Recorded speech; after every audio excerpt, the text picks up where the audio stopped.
Hey, welcome to the Elle Russ Show, where we explore ways to get healthy, wealthy, and wise. With a combination of guest interviews and solo episodes, I hope you will be inspired and motivated to become the best of whatever you are. I'm Elle Russ, #1 best-selling author and subject expert with over a decade of helping thousands of people across the globe. Visit my website, elleruss.com, to learn more about free guides, masterclasses, online courses, and more. Enjoy the show.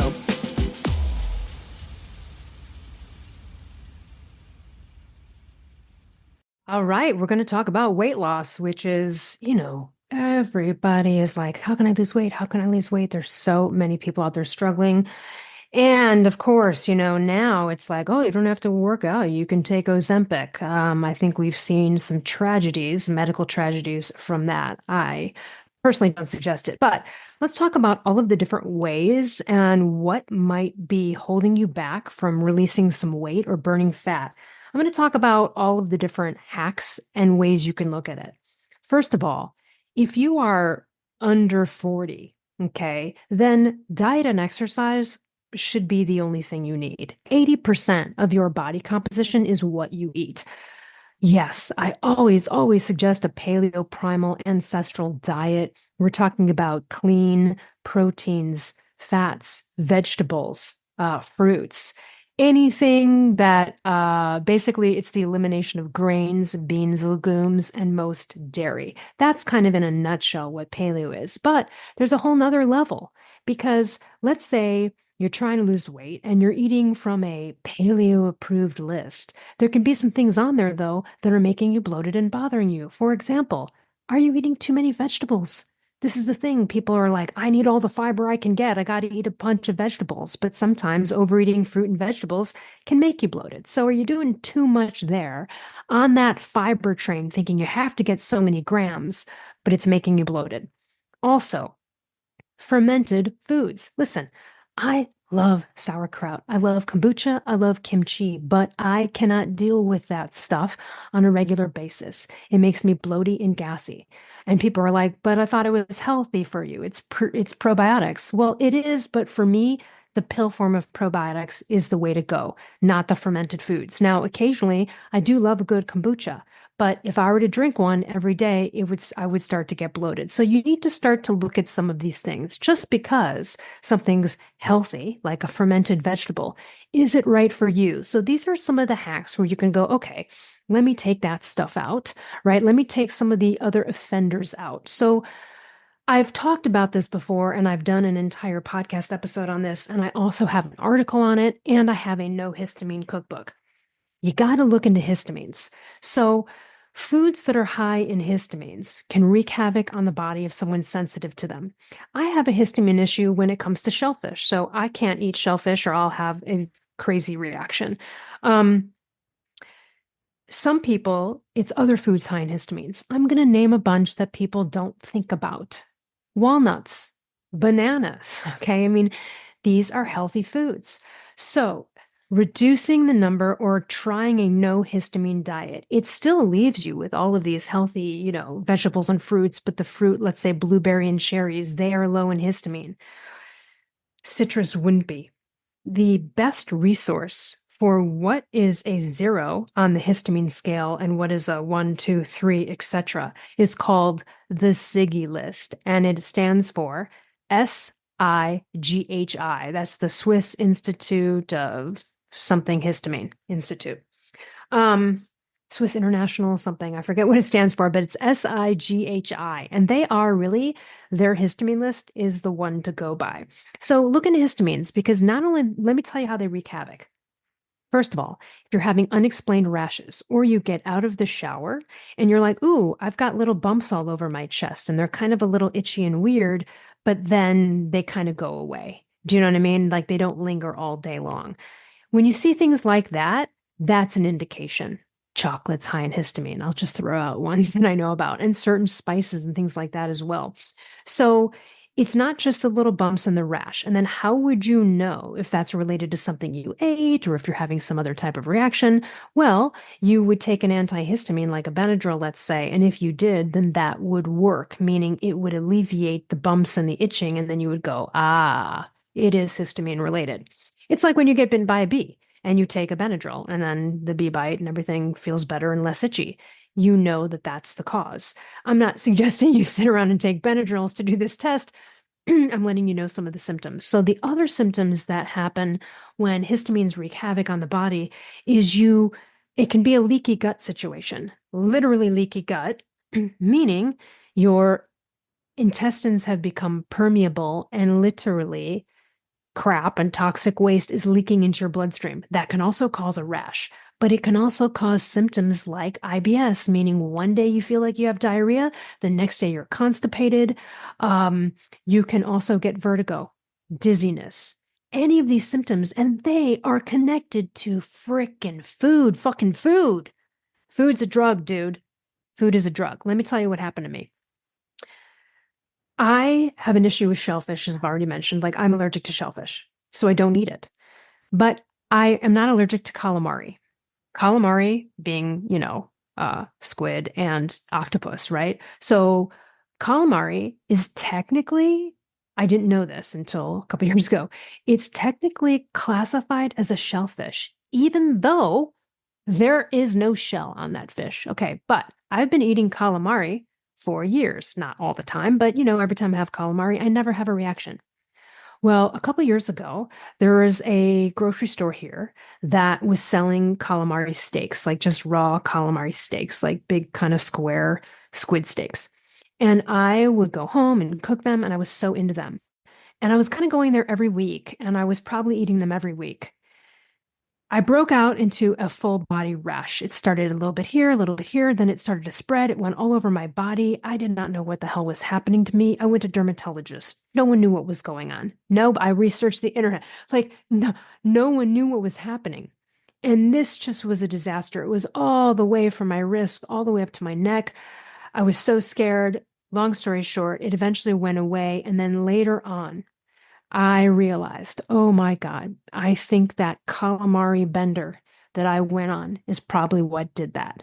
So does that mean that I completely stay away from shellfish? I mean, I do stay away from shellfish, but do I stay away completely from calamari?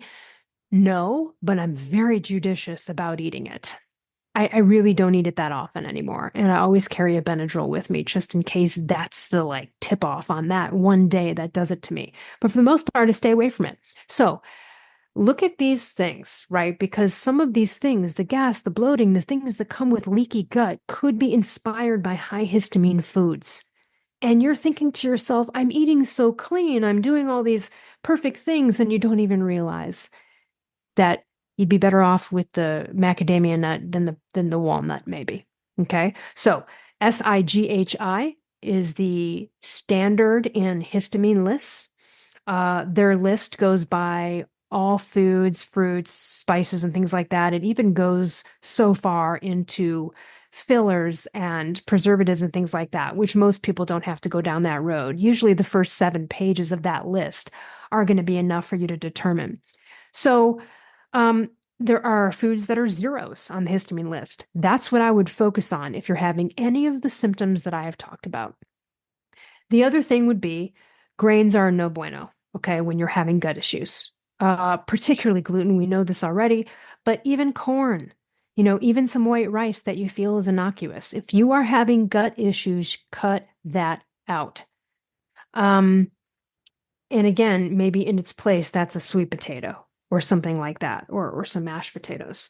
So, okay, so histamine is an issue that can make you bloated, feel like crap, and just impair your life, but also your weight loss, right? Because if you're bloated and you're having terrible digestion and gastrointestinal issues, you are not going to be slimming down and the body's not in a place of homeostasis. So, histamines is one issue. Types of foods like grains, dairy, beans, legumes. These things are traditionally not handled well by humans. That's why a paleo diet is usually the first and foremost move to make.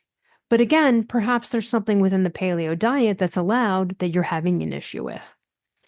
Okay, so let's say you're under 40 and you're having weight issues. Well, listen, if you follow a paleo diet and then you even go paleo AIP, let's say, paleo autoimmune protocol, which cuts out some further stuff, or you really take a paleo no histamine type of route.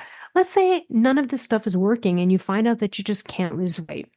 I would look at a couple of things. First of all, if you're doing a paleo food list, are you adopting the paleo lifestyle components? People don't realize, and I've probably said this 1,000 times in my life, but people don't realize that paleo is not just a food list.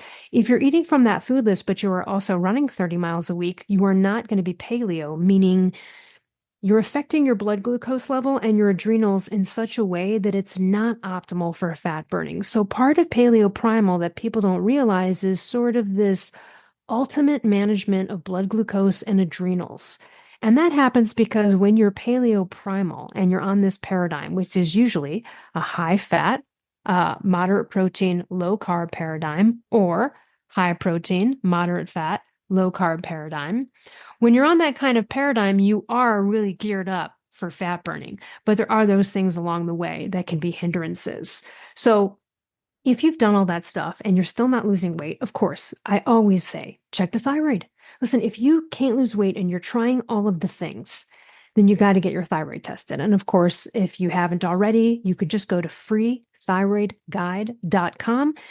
Download my guide, gives you not only some free paleo recipes and talks about paleo primal and being a fat burner versus a sugar burner.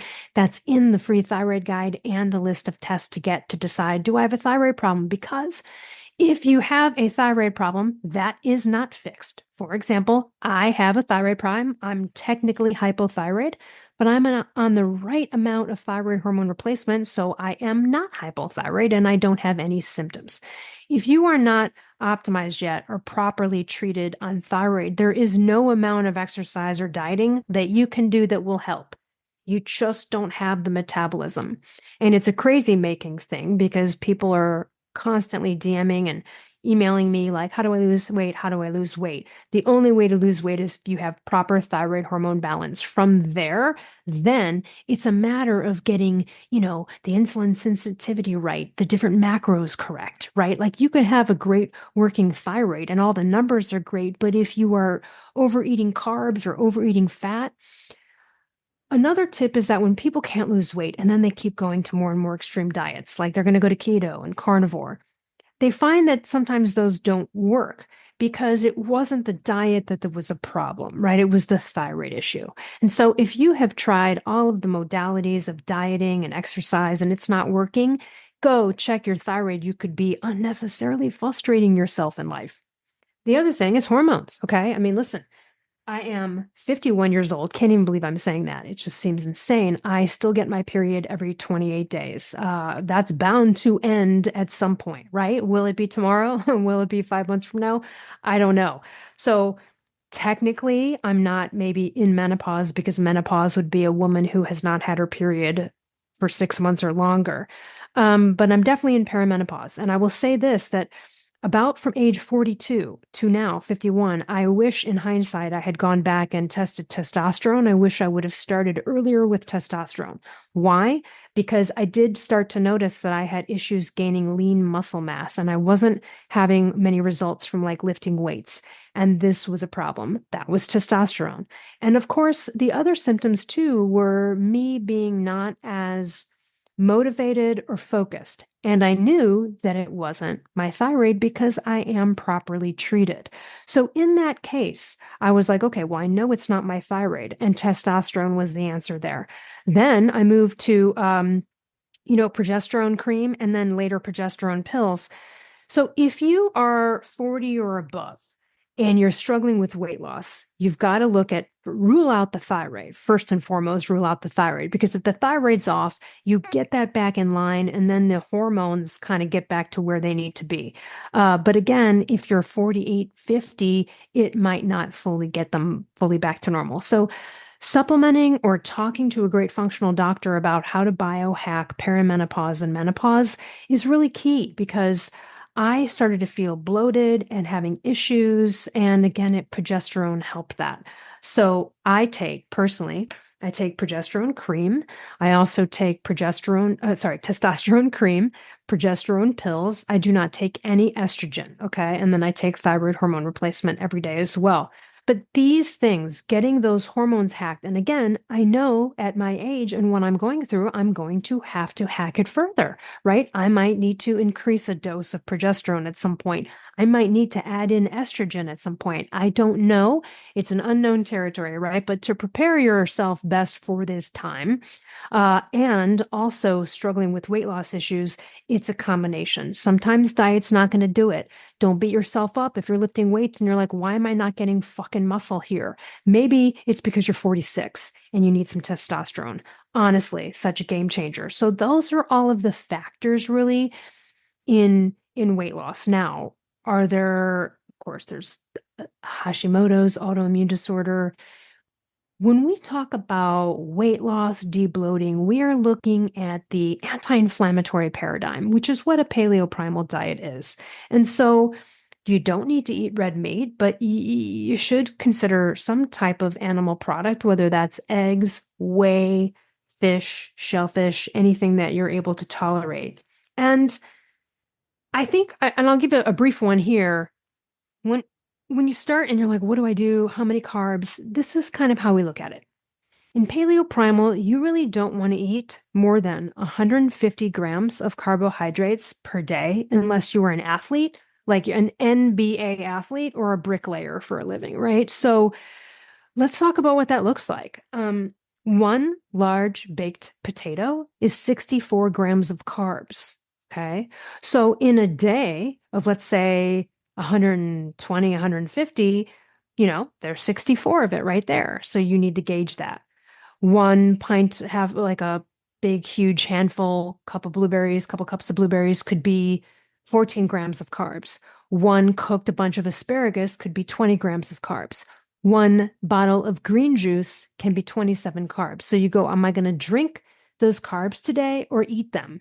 And usually the decision would be to eat them, unless, again, you want to drink them, but you have to know that that's not going to be as filling as sustaining. So starting to look at carb count is really, really key because almost everyone would rather have you overeat maybe a little bit of protein or fat. You kind of can't ruin yourself with vegetables, even though they are a carb, but still they're very low in carbs, right? So, you could eat a whole head of lettuce and like that's not going to do anything, but a potato. So they are different values. All vegetables are carbs, all fruits are carbs. Anything other than protein and fat is usually a carb. Nuts are calorically dense, they're high in fat. They also have some carbs, even though avocado is a fat. A whole avocado has about 26 grams of carbohydrates. So looking at your carb count is really key because excess carbs is what leads to type 2 diabetes, insulin resistance, etc. And if you really want to know how serious do I need to be, then go get your HbA1c tested. HbA1c. You go in the morning, fasted, completely fasted. That is a 3-month glucose tolerance test. That's kind of the diabetes test. You want to be at 5.2 or below. When I was at 5.7, that's pre-diabetes. When you're at 6, you got type 2. Okay. So go get your HbA1c if you are concerned. That might kick your ass. That might really be the thing to scare the shit out of you to get in gear. Now, let's say you have an HbA1c of 5.4. And I just told you, based on actually what Dr. Forsman and many other functional doctors recommend, of a 5.2 or below. If you're at 5.4, is that a disaster? No, but you might want to strive for the 5.2 or below. So when you're at like 5.7, you are going to struggle with weight. You have become insulin resistant. And in order to make yourself more insulin sensitive, that's when you have to turn it around and you got to lower the carbs. Okay. So humans can live their entire life without eating a carbohydrate, but they cannot live without protein and fat because even if you overate protein, some of that is going to convert into glucose. Hence, our hunter-gatherer ancestors surviving all those years without having blueberry bushes and apple trees nearby 24/7. So this is just a brief rundown on paleo-primal. Again, jump into my free thyroid guide, even if you don't have a thyroid problem, but you just want some, paleo-primal examples and see that excerpt from my book on the differences between being a sugar burner and a fat burner. And so histamines, foods high in histamines. The other thing to look at, and again, this is only if you've had issues. I have an issue with foods high in sulfur. So, garlic. I have a very bad reaction to garlic, but like one time in my life, I used to roast garlic cloves and eat them. But now, if I eat garlic, I will projectile vomit not too long after. Like my body just rejects it. And that's foods high in sulfur. Eggs are also one of those things. And so, these are just things over time that you kind of go, am I feeling so great after that? Maybe I need to eliminate it. And here's the thing, I love eggs. I freaking love eggs. I love eggs. They're cheap. I'd love to eat them every day. But I eliminated them for 3 months, and when I reintroduced them, it was a disaster, and that kind of let me know. And again, they're high in sulfur, and I already have that issue with garlic, and it was actually detected on my genetic test that said that I might have an issue with that. So you can take a look at some of the things. I have a I have the histamine issue with shellfish, but I also have it in other arenas, meaning if I eat tomatoes too much or too many strawberries, I will get like a subterranean painful pimple on my face. You know those awful, like, oh, that's brewing. It feels like a volcano underneath the skin. I will get something like that if I eat too many tomatoes or strawberries. Again, those are foods high in histamines. And my mother also has the same issue. And I recently alerted her to it. She's 78. And I was like, just so you know, because what happened was is she went to go on a lobster eating trip in Maine. And after like the second day, she started to get bumps and was having some issues. And I said, this is foods high in histamines. And she had no idea. She was eating walnuts and bananas every day, thinking she was being very healthy. Well, sometimes healthy foods are horrible for us. Okay. So that's kind of the basics. You got to look at time of life, thyroid, you got to look at sex hormones, you have to look at food and specific food issues, looking at food that's high in histamines or sulfur, fermented vegetables. And then also what can turn gut issues around? What can help you lose weight and help get your gut on track? There are so many things. There is a wonderful product that's it's pricey and it's strong, but it's called Glutagenics by Metagenics, and has a lot of glutamine with some other stuff, and you drink it on an empty stomach. And that's something that people use to repair a leaky gut. And they start off with maybe a scoop on an empty stomach 3 times a day. Then you can move to two, then maybe one, and you just see. That is an amazing gut repairer. You can also visit my doctor's website, middlepathmedicine.com, and click on education and click on the gut healing protocol. He has a whole PDF of how to heal the gut. If you're in my thyroid course, then you already know there's a couple hours on this from Dr. Forsman and gut health and all of the issues. So, I'm not going to go through every gut issue that you can have, or you can have like H. pylori, you could have, SIBO. There's lots of other issues with the gut, but these are some of the ways you can initially start to tackle them and see, hey, if I just maybe stay away from this list of foods and stay over here, you're not sacrificing nutrition per se, you're just making a different choice. So that's weight loss. That's weight loss part one. Okay, we'll do a part two next week on it. But this is really to take a look at your food, take a look at cleaning that out. And this is not about dieting. It's just about removing the offensive things. I didn't mention already, if you don't already know how destructive seed oils are, get rid of them. The only oils and fats you should be using are things like butter, tallow, duck tallow, pork tallow, beef tallow, avocado oil, olive oil, coconut oil. These are all wonderful. You need to stay away from the sunflower, the safflower, the corn oil, the soy oil, all of that shit. That's garbage. That'll wreak havoc on your health. So even if you just remove crappy oils. So starting out with the dietary stuff, but when I say diet, I mean food choices, not limiting food. If you're making a change, make sure you're satiated. This is not about sacrificing calories. It's about making the right choice. And We'll cover exercise and some other things next week, including some desserts, like how to have fun and eat dessert without being an asshole. All right, I will see you next week. Hey, thanks for listening. If you enjoyed this show, I would so appreciate you leaving a review on Apple or Spotify or wherever you get your podcasts. And to learn more about partner discounts on amazing products, visit ellruss.com/discounts.